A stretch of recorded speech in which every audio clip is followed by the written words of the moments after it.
Happy New Year. Welcome to 2022. You made it. This is Wallace Chain with METIS Real Estate, and I want to answer the most pressing question on everyone's minds this time of year. What's the market going to do? What's in our crystal ball? What do we see coming? And if I'm buying or selling in this year, and if it's something I plan to do, how do I best position myself to take advantage of this market? Before I answered those two questions, I wanted to give you a quick update on what's going on here at METIS. And of course, I want to thank every one of you for watching, sharing, subscribing these videos.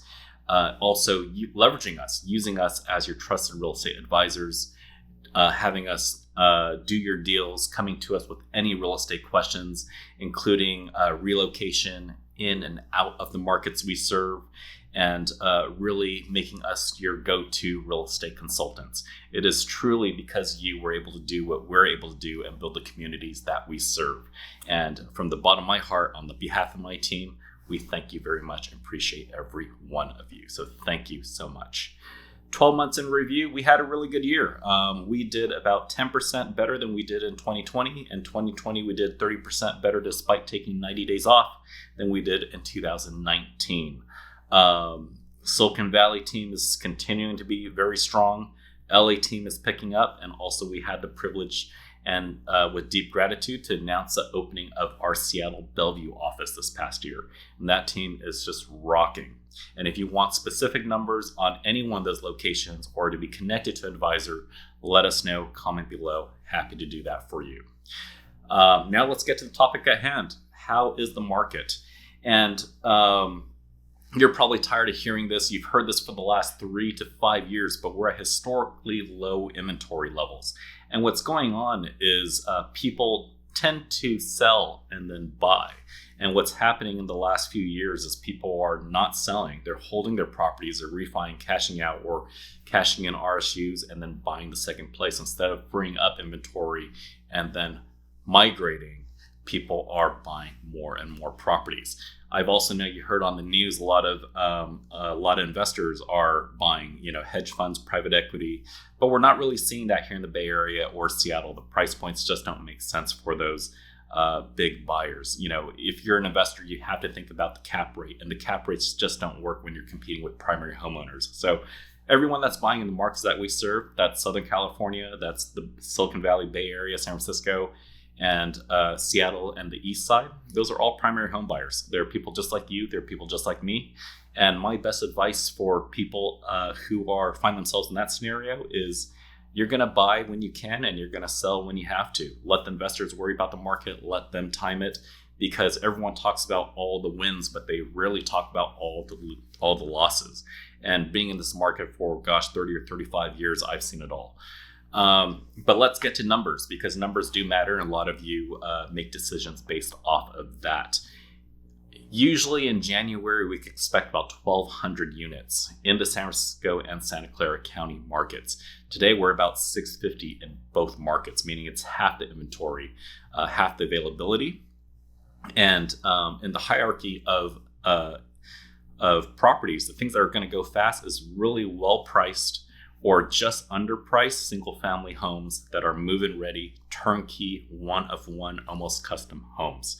And you have to think of the market as a bell curve. Here are your extremely cheap homes, and here are your multi-million-dollar homes.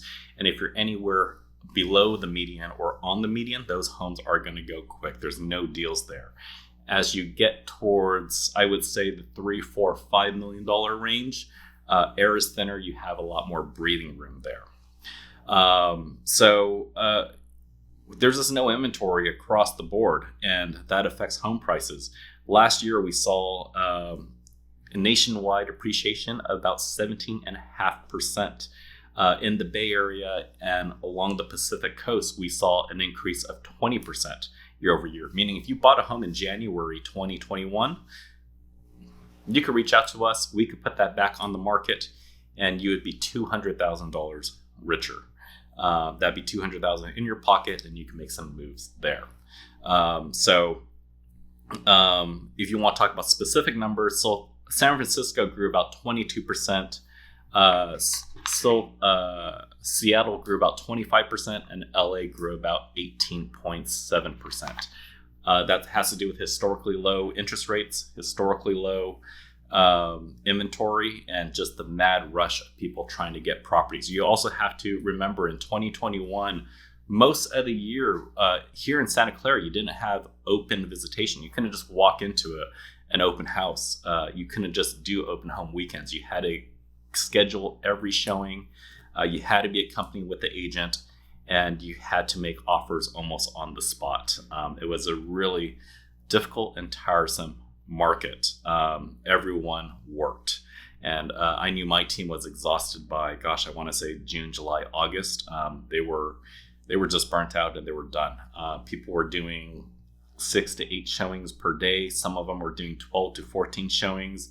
I mean, we had showings going into 10:30 o'clock at night, getting the buyers into the properties. That's hopefully a thing of the past. Open homes are back. We could probably pop by the property almost any time. Still mask up and still COVID procedures are important, but the Calendly thing is hopefully a thing of the past.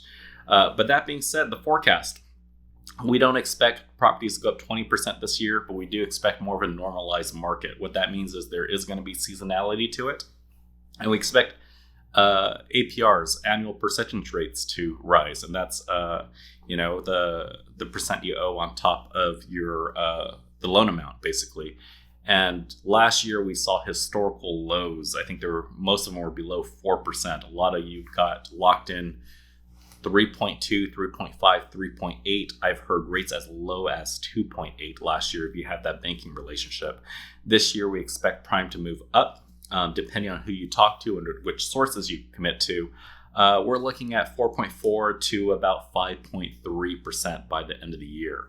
And in a 30,000 foot perspective, that's still historically low rates. Not the lowest rate that we've ever seen, but we're used to buying properties at 7 to 8% APR. So, and I always tell people, my parents bought their first property in the 80s. I think they paid something like 12 or 13% APR. And they made out pretty well in the real estate market. So it's really one of those things, you buy when you can and you sell when you have to. But in between, you're going to go to your job, you're going to work your thing, you're going to do what you're going to do, and you're either paying rent or you're building equity. And one of the jobs here at METIS that what we do is help you build equity and help you build your wealth that way. We expect the market to go up about 5% average across the board on the whole Pacific Coast this year. So that doesn't mean you're getting huge gains, but it's still going to be a seller's market. There's still more buyers than there are inventory. So to get you into the best position, it's going to take a little work. So it's important to talk with a real estate professional about creating a buying strategy. And then when you're selling, it's really important to time your property right to get the best pricing, get it on highest price in the shortest amount of time. So that being said, we have 12 months to look forward to. What can you expect?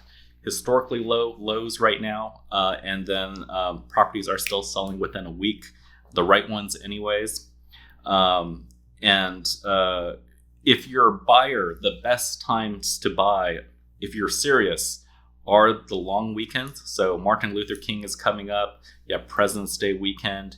You have also summer break. Summer break is a great one because families kind of goes on vacation. The air thins out a little bit. Super Bowl weekend is a good one. And then the best opportunities come in the winter months. So Halloween through New Year's. It's the holidays that everyone's focused on.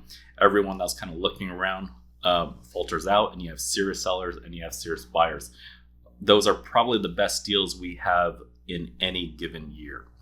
And right now is a really good time to buy too. The first couple weeks of January where, say the snow's thawing out and people are waking up and people are getting back into the buying, the buyer's market. It's probably a good time to consider, go look at homes and to get your bases.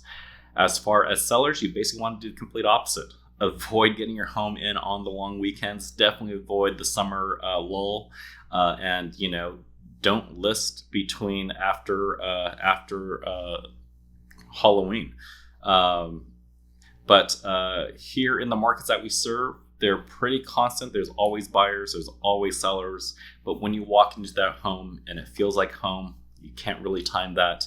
And when you know it's home, it's really when you reach back out to your METIS consultant and say, this is the one, let's go get it.